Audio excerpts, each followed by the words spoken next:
Tonight we're talking about day one. Do you remember day one, Emma? Was day one before your time? Oh, head rub for Emma. Then we gotta go. We gotta go talk about records. You know why? Because this is blog we're recording now. Time to record a blog. Time to record a video blog about a rapper. Yes, okay, about a record. It's cool. Time to go. You don't want me to put you down? I'm sorry. Cat hair. So hi, yes, welcome to Werner von Wallenrod's humble little hip hop vlog, number goodness knows what, October.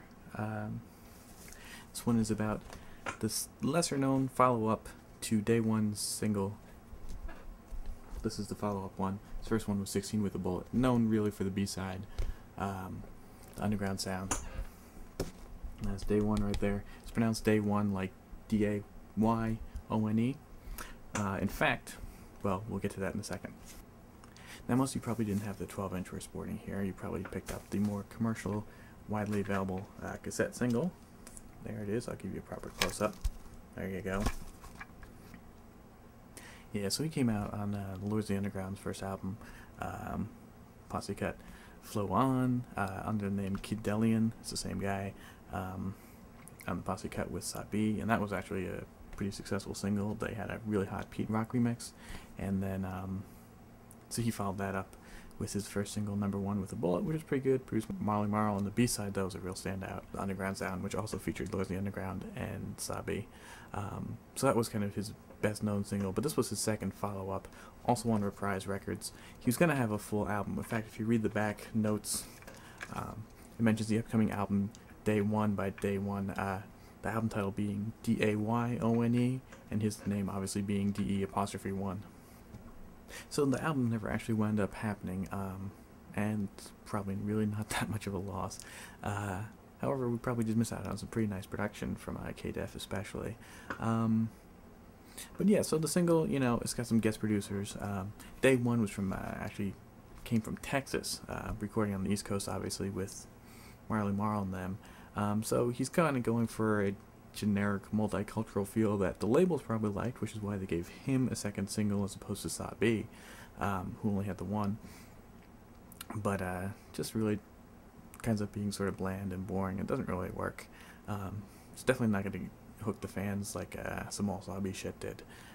The first remix here is Mr. Scarface's remix, the version it starts out with. Yes, that Mr. Scarface of the Ghetto Boys. I think the first one, you know, people didn't really know who he was, and he kind of came out as another up-and-coming artist out of the K-Def camp, like world-renowned Sabi, and I think he wanted to sort of stand out and show his Texas roots, and, you know, to give himself a bit of an identity, so hooking up with Scarface. But all in all, it makes for kind of a boring mix, sort of bass-heavy. I mean, I guess it's meant to appeal to audiences of slower southern hip-hop, and yet, I mean, it's trying to cross over, and, you know, it doesn't work. Then, you know, you got a couple other remixes, but they're all basically the same thing. Produced by Nicki Nicole. In fact, one remix is remixed by somebody else. Let me see here. Alan Title, whoever that is. But yeah, they're all variations on the same theme. They're essentially using the same bass sample record to build off of. They cut it a little bit differently. They use different bits of the song, but it's essentially the same loop, slightly changed. Anyway, you've heard this sample used before on a number of records. Probably most memorably, Big Daddy Kane's In the PJs, which was the lead single off of his Daddy's Home album. So, you know, it's good, it's not great. It's definitely not the kind of K-Def Marley production to be excited about, and Day One is an MC. But anyway, I'll let you hear both versions. But the real reason to have this then is the B-side, which is produced by K-Def, called Unique, which is actually an instrumental. It's a DJ record. DJ's cutting it up over a really hot K-Def beat, and that's the standout track that you'll want to own this 12-inch for. So I'll let you hear that too. So okay, let's listen to a couple of these.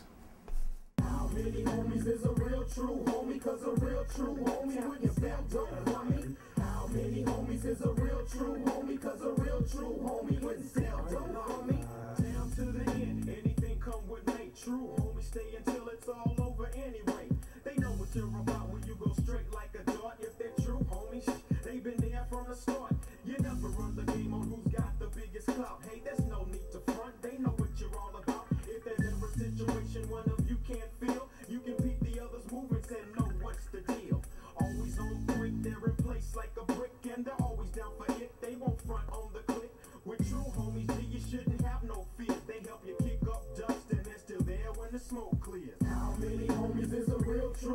cause a real true homie wouldn't steal dough from me.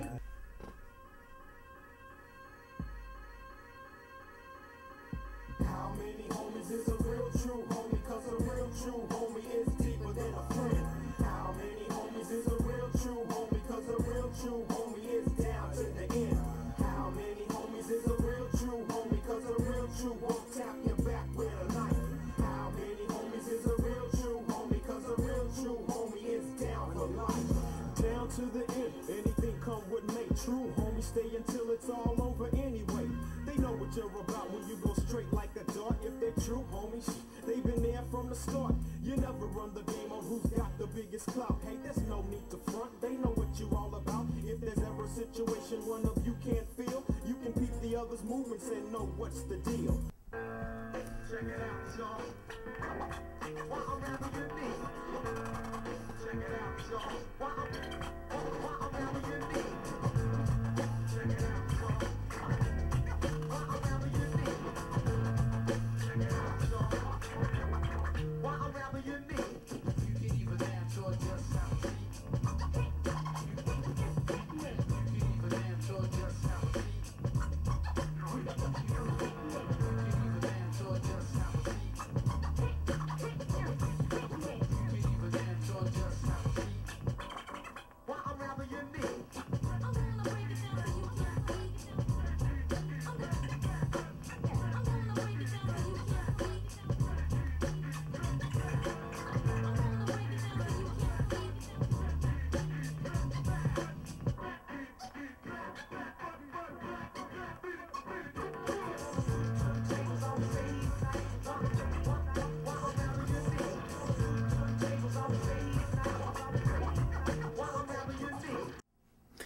So yeah, it's interesting. They don't actually specify who that is doing the cutting, who his DJ is on that record. In fact, if you look at the specific record credits here, it actually says writer and publisher information unavailable at date of printing. That's interesting.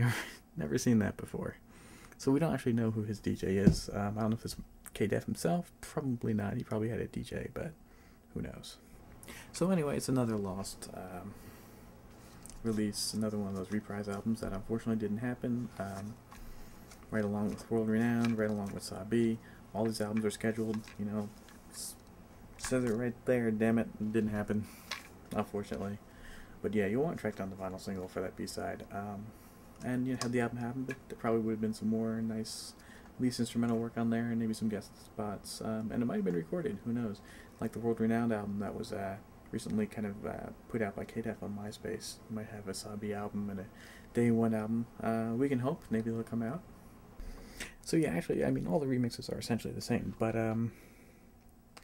except for the Scarface one. But on the B-side, there is one interesting instrumental version called the After Hours Mix, where not unlike the old Mixmaster Spade records, he used to do it a couple times.